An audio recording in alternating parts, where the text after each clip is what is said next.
when you're done, I want you to stay up there so that you can answer any questions that somebody might have about what you did.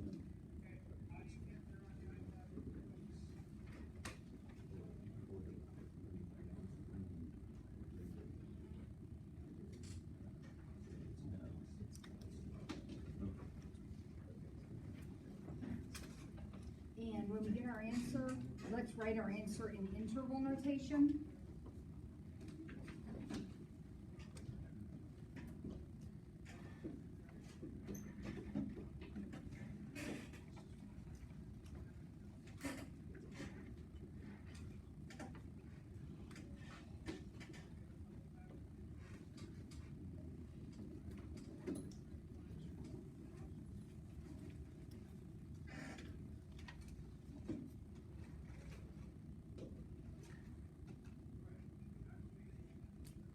You're writing your answer in interval notation.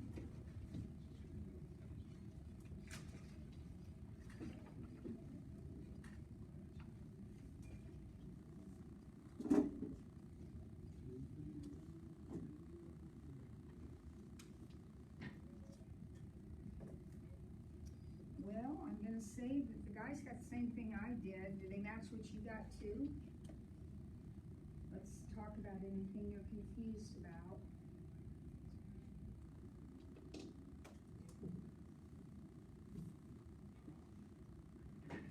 Mr. Ashford, do you want to just quickly explain what you did there, just real briefly? Okay, so first I distributed the 3, and then I combined my terms, so I got 3x minus 1 is less than or equal to 5x plus 6, then I added the 1 to both sides, subtracted the 5x, and then I got negative 2x is less than 7, and then I divided 2 by both sides, flipped the sign, and got x is greater than 7, negative 7 times, and then use that in the equation.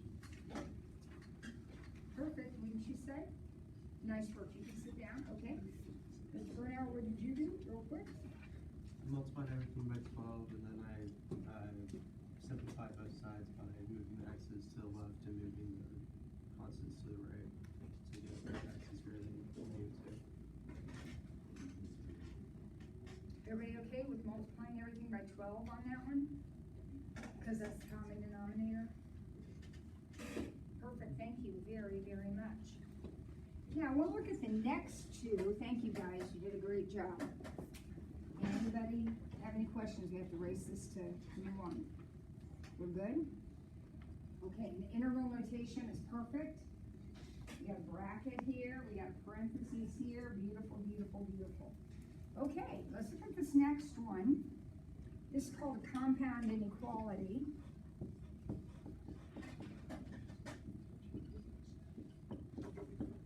And compound inequalities can always be split up. This is really two inequalities.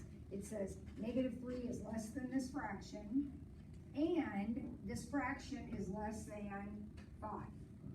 Okay? So you can split it up if you wish.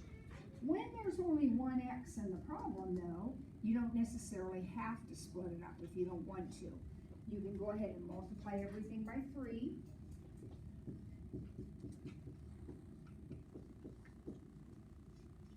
All right, we multiply by 3. And now subtract 5. And divide by 2. So our answer comes out exactly like we need it. We don't have to worry about trying to put anything together or do anything weird or hard. It comes out exactly the way we want it. If we had to divide by a negative, would we flip all You of would them? definitely flip those. Yep, if you were dividing by a negative, you would definitely flip those.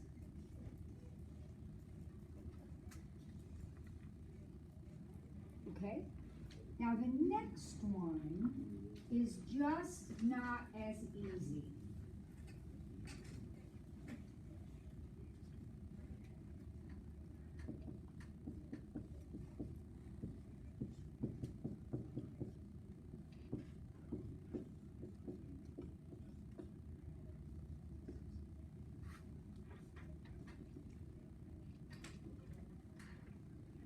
Could we go ahead and multiply by 7? Would that be legit? Yeah. Alright, so that means that'll just get rid of that fraction for me. So negative 21 plus 14x less than 5x plus 1 less than 42x minus 35.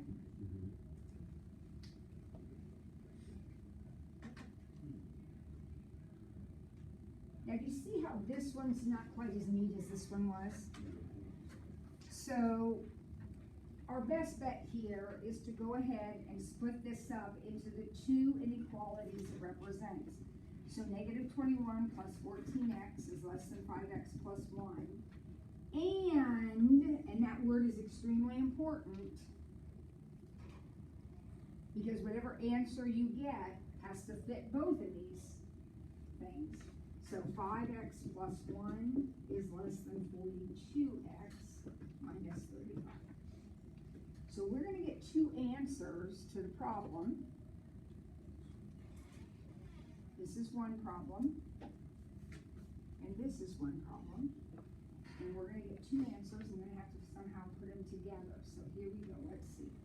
9x is less than 22, so x is less than 22. Please keep an eye on my arithmetic, is that about right? Yep. Alright, and then over here, oh lordy, negative 37x is less than negative 36. So x is greater than 36/37.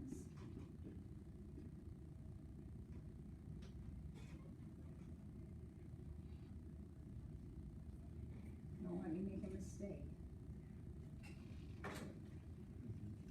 Is that okay? Now, it has to be both. It has to be both. So let's examine this on the number line. I'll put 36/37s here and 22/9s here. Would you agree I have those in the right spot relative to each other? Yep. And they're both going to be open dots. Now this one is shaded less than, so this one is shaded this way, right? And that one is shaded greater than, so it's shaded that way. So what is my answer going to be? You have to be both. So won't you just be in between them? You have to be both.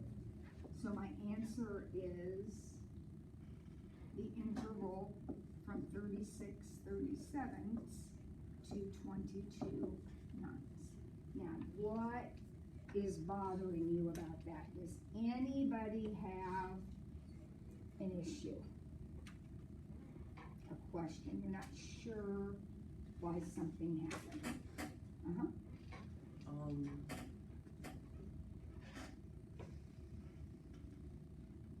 Is there a negative there? Where's the negative? 36/37? No, can't the negative cancel each other. I think I had a negative 37 and then a negative 36, didn't I? Well, shouldn't it have already been switched then? Okay.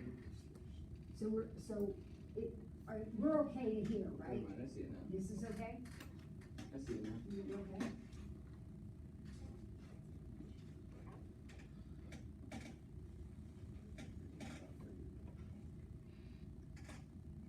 Now, I just randomly made up this problem, so I have no idea what was going to happen.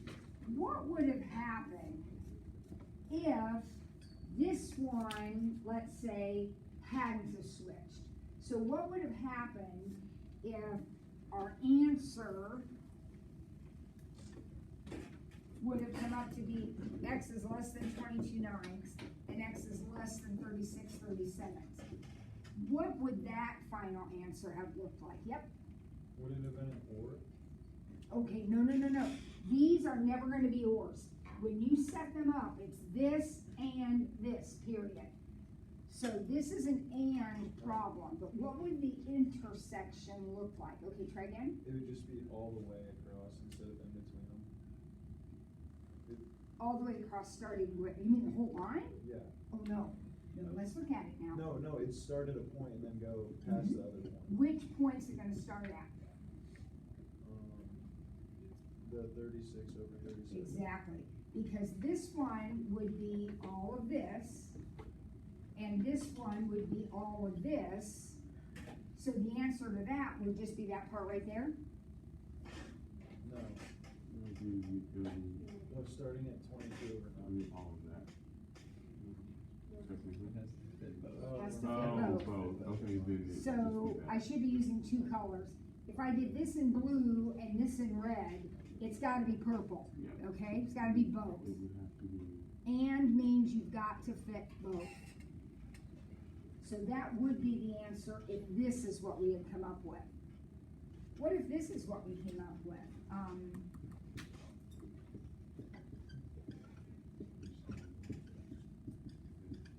What if that's what we came up with? When we solved our little inequalities, what if that happened? Burnout? It would have been everything except in between. So it would have been even. no, yeah, no No solution. answer. Remember, kids, Wow. and means both. I was thinking. Okay, so if I shade one end and then I shade the other end, there's nothing that's gonna be purple, right? I got a blue end and a red end, but I got no overlap. And, gotta overlap them. Okay, when I make these up, you never know what's gonna come out, so be ready for all kinds of weirdness. Okay. Couple more and then we're gonna go to our calculators. Hopefully you've got a calculator today. Remember, it is a requirement of the class as it was last year, so everybody should have one.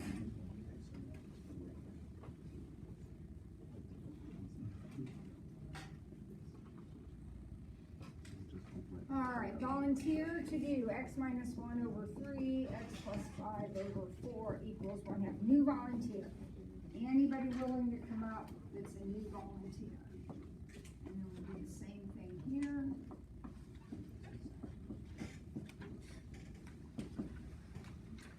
Any new volunteer? Great. Do I have another new volunteer? You get to pick which problem you want to go to first. Have another volunteer?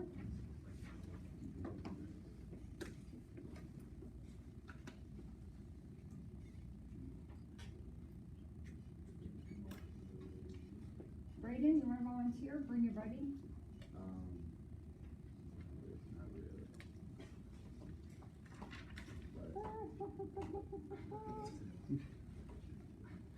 I did this first step right of it. Would you have to multiply this side by 10? Everything by 10. You Okay. can't multiply just one Well, side. right, yeah, like that. Multiply everything by 10. So go ahead. So take Max with you if you need moral support.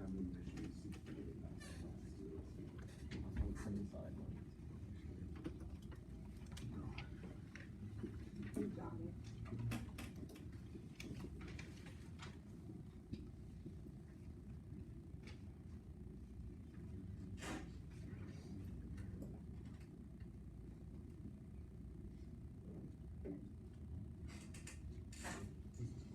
Yep. No, because you're canceling the 2. Oh, So it's just gonna have 5. Okay, got it. Yes.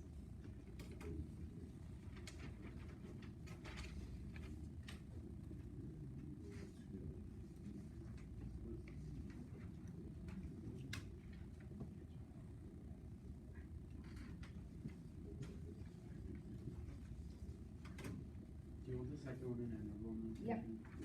Yeah, let's get in the habit of writing all of our inequality answers as an interval.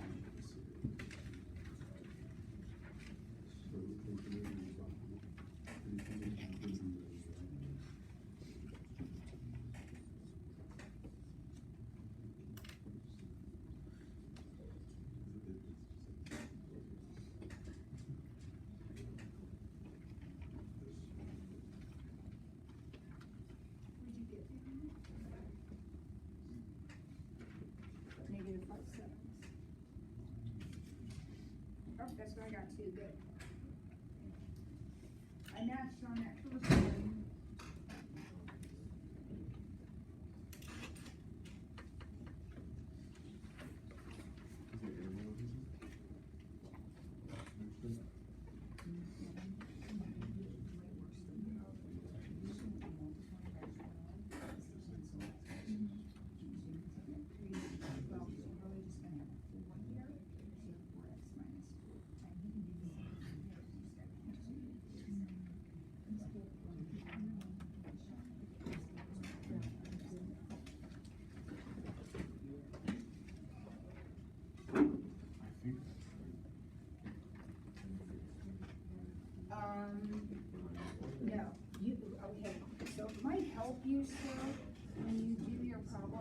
if you, like, just think about what your answer looks like when you sketch it. Does it look like that?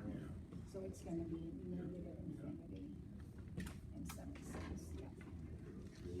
And that's what I got for that one too. Everybody in agreement with that?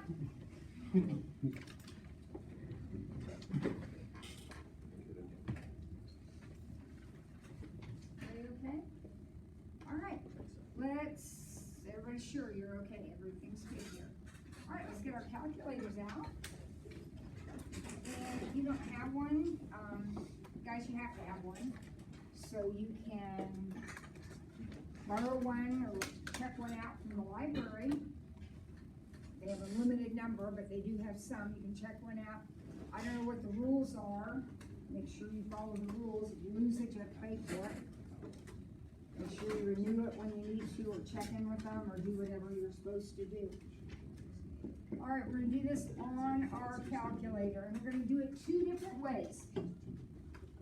And then you're gonna pick the way that is easiest for My you. calculator's like on the way. I ordered off Amazon. Okay. All right. Yeah, so we should be here soon, right? Yeah. So in the meantime, look over on your money there. All right. So let's just make some standard decisions here so that everybody's looking at the same picture. We're gonna set up our window, and we're gonna use what's known as the standard window. So if you go to Zoom, you see the Zoom button? And just go down, it's 6, it's Zoom 6, which is Zoom standard. It will set up your window the way so we're all looking at the same picture. There's nothing magical about the window size, it just, now we're all looking at the same exact thing. Now, one way to do this problem is to type in 2 separate equations. So you can type in the left side, so go to y equals, how you type in equation,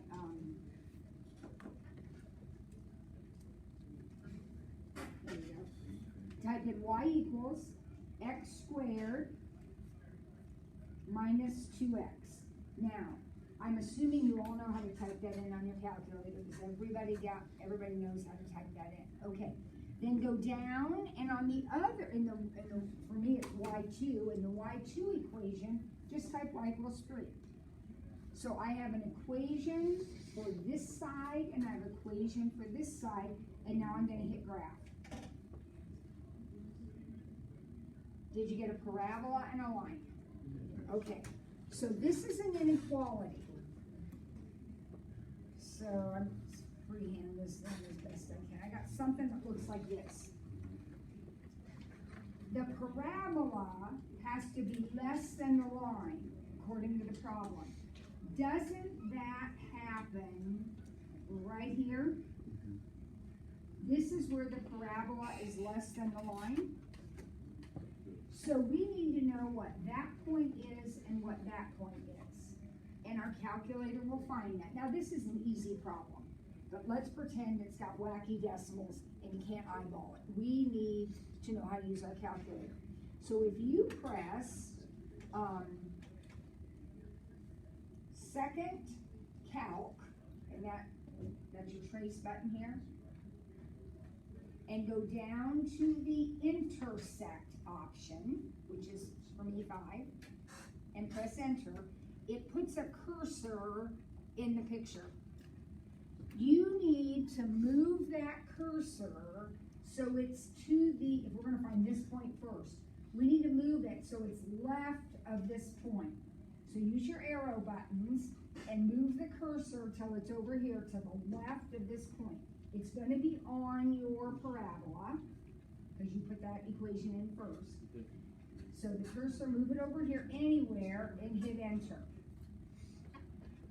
Now where's the cursor? On the line. So you want to move it so it's to the right of the point. So move your cursor over there to the right of the point and press enter. And then go ahead and move it in between those two, and it should tell you that's the point -1, 3. It should say that right at the bottom, intersection -1, 3. All right, let's find this one now. We need that one too. So we start over again. Second calc intersect. Move our cursor to the left and to the right. In between. And that is the point 3, 3.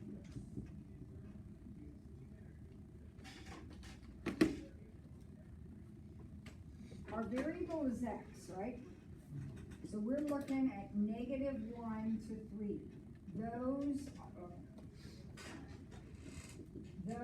are our x values. So the answer to the problem is everything between -1 and 3. That's where the parabola is underneath the line. So if you're ever asked specifically to solve using intersections, that's how you do it. One side of the equation goes in as one equation, the other side goes in as the other, and you look to see where they cross. Okay? So the answer is just the x's. Because this is x, yep. Oh. Yep, we're solving for x. All right, now I want to go through another way to do the problem, and then from now on you'll just pick, okay? I don't care which way you do it.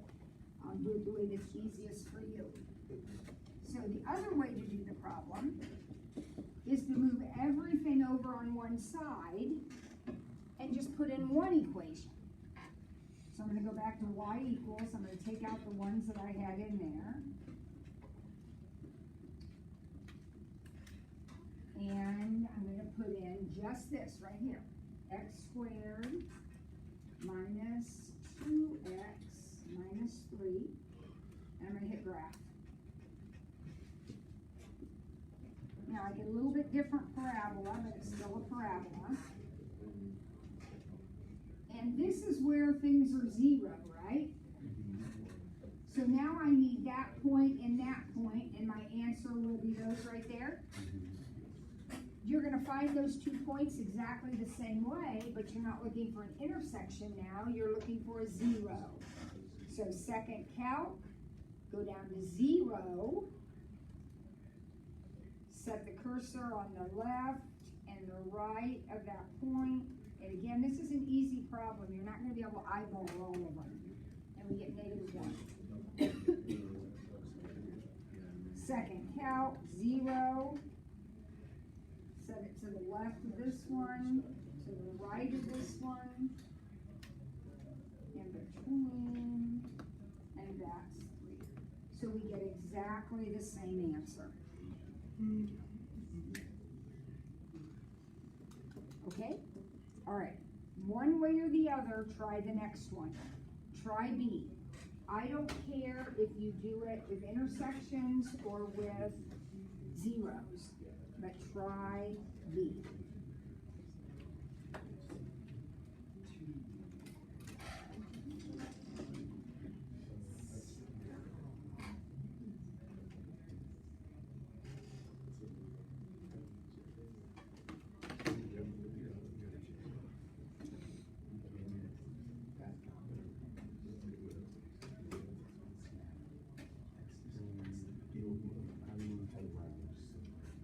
Good question. Why don't we round to the 100? Let's just go ahead and round to the 100.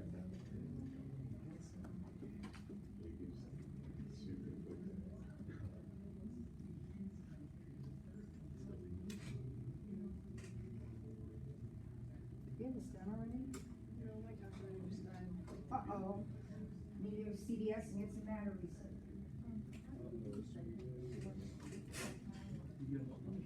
Actually, you don't need the 0. Let's take that out.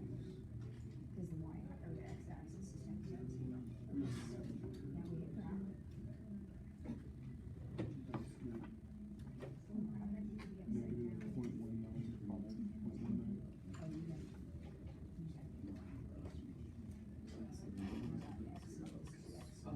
So you're putting the x is 1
guys that are zooming and tracing, please don't use, you paid $100 for this calculator. Use it to its fullest capability.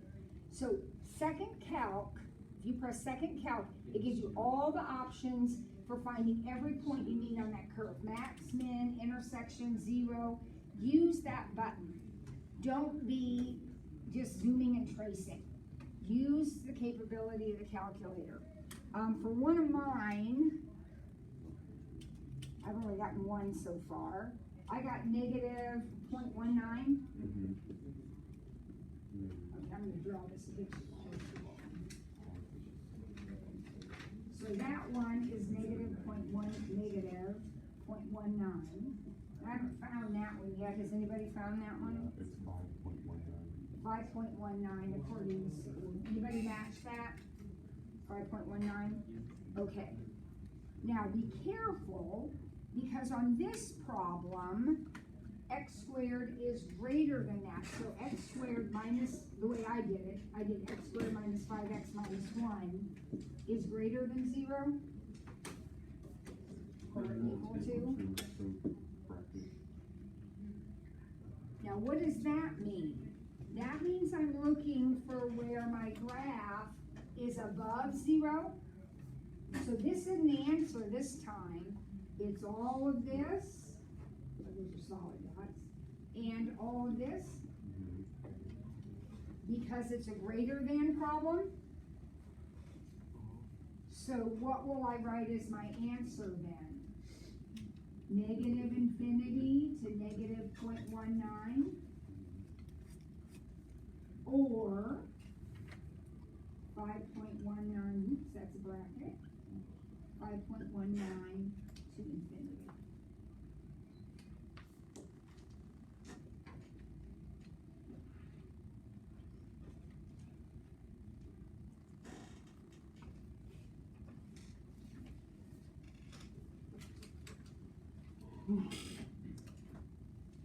All right, if you aren't sure how to use that second calc button, we need to get that figured out.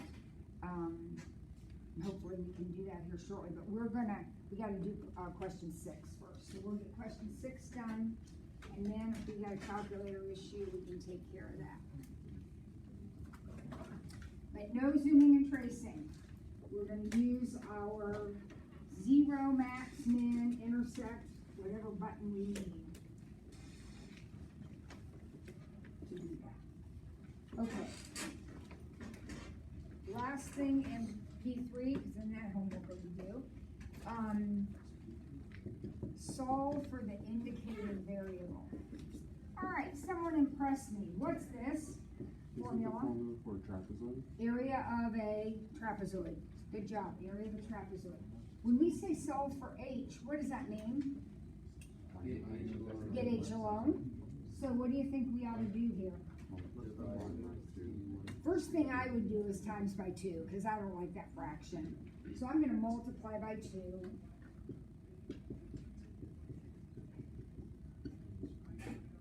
You don't have to do that, but now I don't have to worry about a fraction. And then what? Then divide by 1 plus 2. And then I can divide by the parentheses. Perfect. And there it is.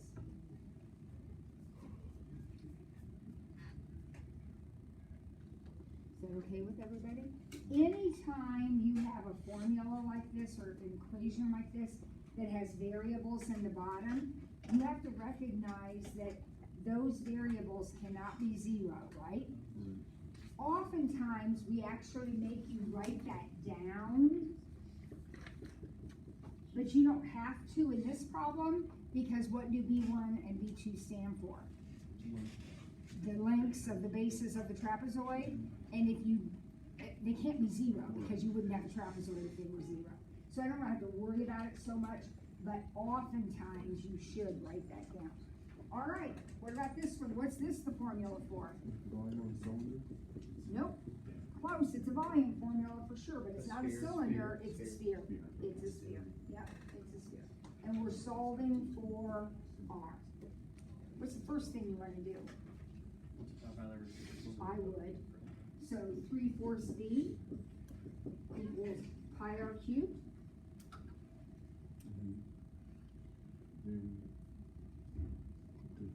for pi. divide by pi.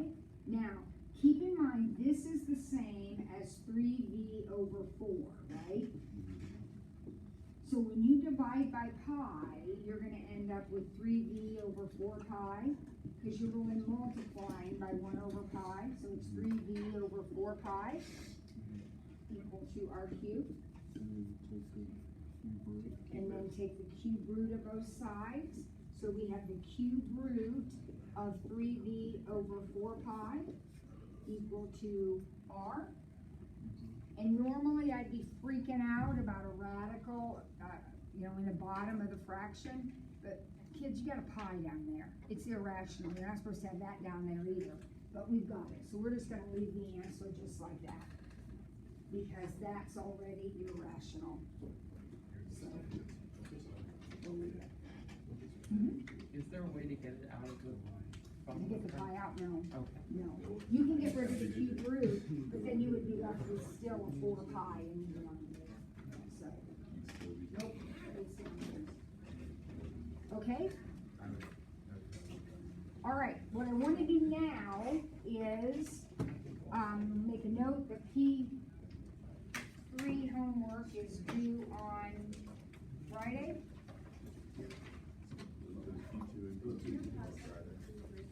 I did. It was on the And Oh, wait, maybe I is P, did we finish P2 today too? Yes. Yeah, wait, I have it. All right, so we finished P2 also, so P2 and P3 will be due on Friday, okay? Now, what I wanna do now is, anybody who isn't sure how to use that second calc button, I need you to get up here.